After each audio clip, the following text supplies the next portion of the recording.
Hello bachcho, let's see this question. If fx and gx are two polynomials such that the polynomial capital Px equal to fx cube plus x gx cube is divisible by x square plus x plus 1, then P1 is equal to. Clear?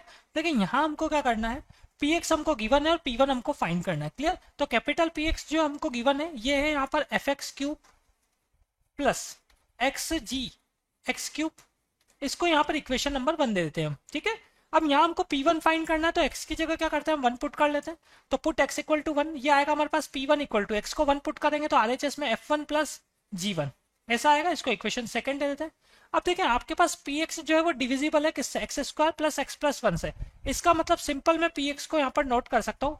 Px equal to Q X है ना, ये x का कोई यहाँ पर हमने function या polynomial ले लिया और साथ में x square plus X plus 1. ठीक है, क्योंकि x square plus X plus 1 क्या है, इससे डिविजिबल है Px, तो Px जरूर इस फॉर्म में आपके पास यहाँ पर रहा होगा. ठीक, अब देखो आपके पास अगर हम बात करें since roots of X square plus X plus 1 equal to 0, इसके रूट्स क्या होंगे, इसके रूट्स होंगे हमारे पास ओमेगा और ओमेगा स्क्वायर. ठीक है, तो ओमेगा और ओमेगा स्क्वायर जब हम यहाँ पर इक्वेशन नंबर 3 में पुट करेंगे तो ये जो सेकंड फैक्टर है ये क्या होगा, 0 होगा.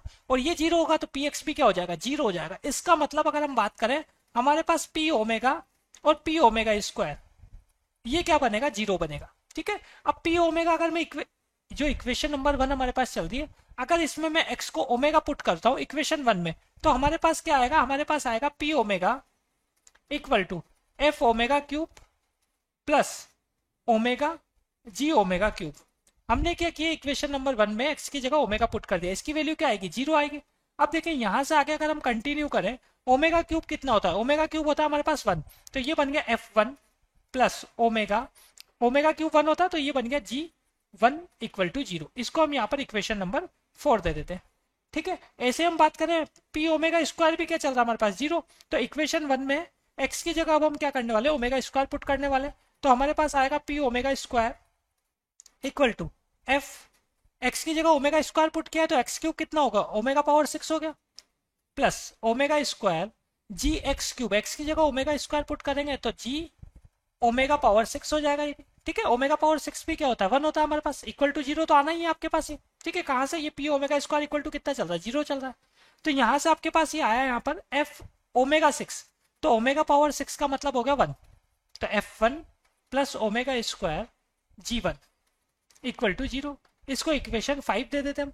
तो सबसे पहले हम क्या करते हैं पर 4 प्लस 5, इक्वेशन 4 प्लस 5 अगर हम करेंगे तो हमारे पास आएगा 2F1 plus omega omega square, G1 तो कॉमन आ जाएगा तो रिमेनिंग पार्ट क्या है, omega plus omega square equal to 0 ऐसा आएगा. ओमेगा प्लस ओमेगा स्क्वायर की वैल्यू -1 होती, स्टैंडर्ड रिजल्ट होता है हमारे पास 1 प्लस ओमेगा स्क्वायर 0. तो ओमेगा प्लस ओमेगा स्क्वायर कितना होगा, -1 होगा. तो ये बन रहा है 2F1 -1 रखूंगा अगर मैं ओमेगा प्लस ओमेगा स्क्वायर की जगह तो -G1 इक्वल टू 0. ठीक है, इसको हम यहाँ पर इक्वेशन नंबर 5 दे देते हैं. अब इसके आगे कंटिन्यू करें, पहले हमने 4 प्लस 5 किया था, अब हम क्या करते हैं 4 माइनस 5 करते हैं. इक्वेशन 4 में से इक्वेशन 5 माइनस करेंगे तो F1 कैंसिल हो जाएगा, G1 कॉमन आएगा तो omega minus omega square remaining रहेगा, साथ में G1 equal to 0.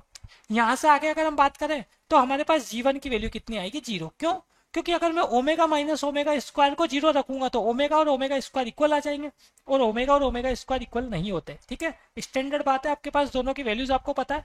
-1 plus iota root 3/2 ये ओमेगा होता है, और -1 माइनस आयोटा रूट 3/2 ये हमारे पास ओमेगा स्क्वायर होता है. एक में बीच में प्लस आता है, एक में माइनस आता है. ठीक है, तो दोनों वैल्यू आपके पास इक्वल नहीं होती. अगर मैं ओमेगा माइनस ओमेगा स्क्वायर को 0 रखूंगा तो ओमेगा और ओमेगा स्क्वायर इक्वल आ जाएंगे जो कि इक्वल नहीं होते. ठीक है, तो इसका मतलब G1 ही क्या होगा, 0 होगा.